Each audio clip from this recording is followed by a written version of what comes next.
Bumagsak sa kamay ng batas ang isang miyembro ng kilalang criminal group na kinalala ng pangalang Boton Group matapos itong maaresto ng mga tauhan ng Pangasinan PNP sa isinagawang operasyon sa bayan ng Orbistondo, Pangasinan.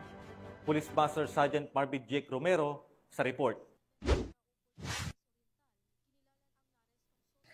Madang alas 5 ng hapon, isinagawang operasyon sa Barangay Poblasyon Orbistondo, Pangasinan sa pinagsanib pwersa ng Police Intelligence Unit Pangasinan PPO at iba't ibang unit ng kapulisan na nagresulta sa pagkakaresto ng sospek na kinilalang si Jason, 49 taong gulang at residente ng Sitio Bunol, Barangay Dalanggiring, Orbistondo. Ang sospek ay may warrant of arrest para sa kasong murder na walang irekomendang piyansa. Ang suspect ay membro ng target listed criminal gang na Boton Group na sangkot umano sa gun for hire, robbery hold-up at iba pang illegal na aktibidad sa 1st District ng Pangasinan.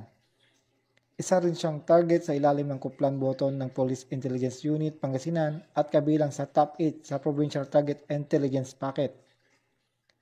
Ang pagkakaresto ay isang malaking hakbang para sa kapayapaan at kaayusan sa rehiyon.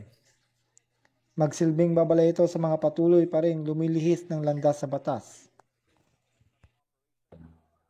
Mula dito sa Ilocos Region, ako ang inyong PNN Correspondent, Police Master Sergeant Marvin Jake Romero, alagad ng batas, taga-taguyod ng Balitang Pulis.